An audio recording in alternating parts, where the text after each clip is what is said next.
That's okay. I was There we go. Thank okay. you. Thanks, Jenna. Okay, so yes, so I wanted to talk about the pedagogy choice because it's something which is of interest to me personally, but also it's one of the chapters which I wrote for the book that I wrote with Tim.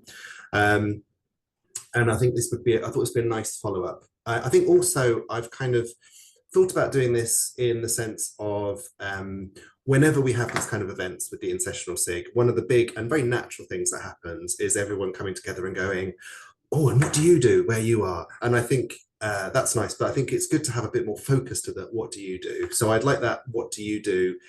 To kind of be framed a bit more about what do you do and why, like what's underpinning what you do. That's kind of the idea for today. It's a very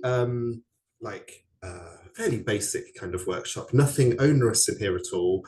I am planning to have breakout rooms, and I think I'll tell you in a moment how many of them there are. Be like I think three possibly in total, and there is a Mentimeter on these slides, so hopefully you'll be able to we'll be able to see people's comments as they come up. But I'd also like to encourage as much discussion as we go through as well.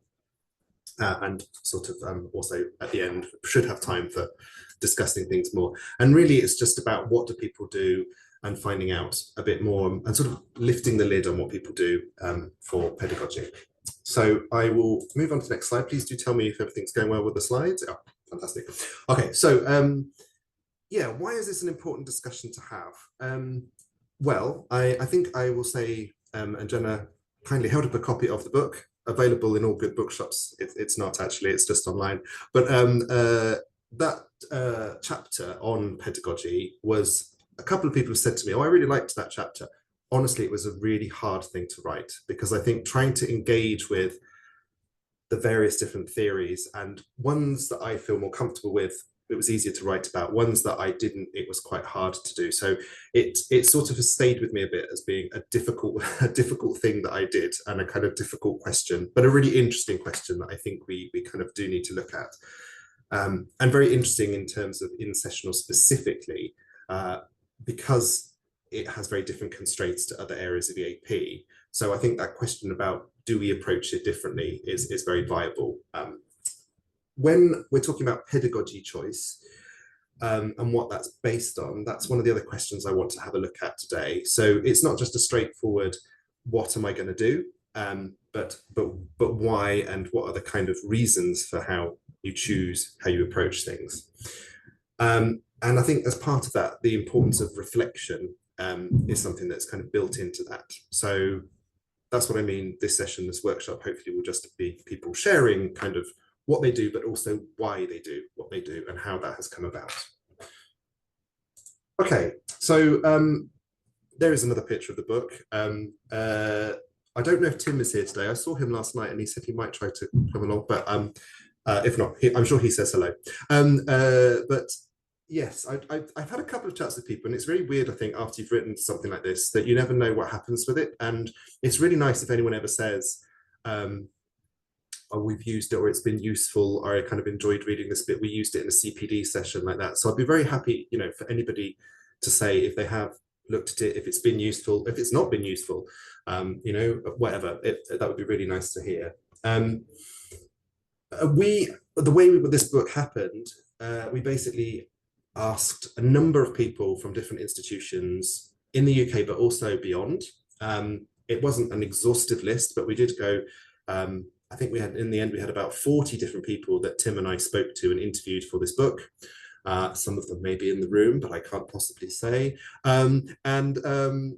Yes, it was just, we had a list of questions, which is reproduced in an appendix at the back. But one of the questions was about pedagogy. And we did kind of semi-structured interviews, so we did follow up with other questions. But our main question was the one on the screen now, which is kind of comparing it, I guess, with other EAP, because it was something, and we felt kind of quite a strong flavour came out of our interviews about this, that there is something within Sessional that requires a different approach, a more nuanced approach. That's one of my questions for today, really. So see what comes out of our discussions. The other thing to say that was another big point about this book was that it's a reflective guide. And I think I said before when we did our did a talk about it before within Sessional SIG and on other occasions, there was some at the beginning, the publisher was saying, what do you want to call it, a handbook? And we said no, because it's impossible to have a handbook for this. It's so context dependent what you do in sessional that you can't have anything other than that's a guide that would help people to reflect, and you have to decide based on where you are, based on who you are, etc., how you approach in sessional. The lights have just gone off in this room, by the way, but that just means I probably have to wave my arms around to make them come back on. But I won't do that. I think you can still see me, should be fine. So the other key thing is that quote that I've put there, which I think is probably from one of Tim's chapters. So I am kind of quoting someone else, not myself. That's all right. But basically, how things are taught, it's something that is not based in a vacuum. So it's very, very context dependent. Was our kind of key point about this. As I'm sure you're all aware, if you work in the beautiful area of in-sessional.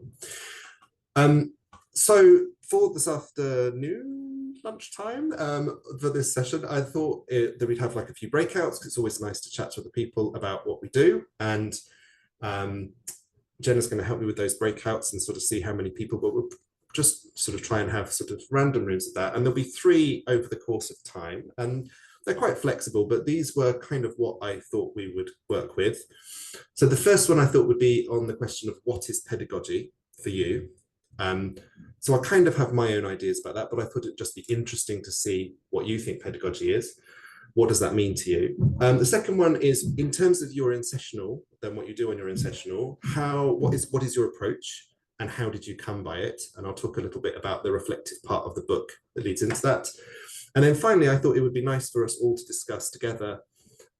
So we can do that with the breakout room, or see how we feel, whether we want to just do it as a whole discussion about whether there is a commonality of approach. Is there such thing as in-sessional pedagogy that is specific to in-sessional? Should there be? I don't know. That's the kind of final question I thought we could end up with. Oh, I think I've jumped ahead 2 slides. Sorry. What I thought we could do here is to kind of go into breakout rooms, if that's okay. And there is a Mentimeter there that's on the screen, but you can do this as you go along. But you can also do it after you come back. And I thought just 5 minutes or so. I thought also it's nice to just have a chance to chat to each other and say hello as well. But don't spend the whole 5 minutes doing that, obviously. But yeah, the kind of question is, for this first one is, what does pedagogy mean to you? And if in the course of that 5 minutes, oh yes, I'll pop the link in the chat. I think I have it saved here. Yeah, I'll put the link in the chat. If you could do this as you kind of go along, or as you, sorry about that, as we're doing it, that'd be fine, and we can talk about it when you come back.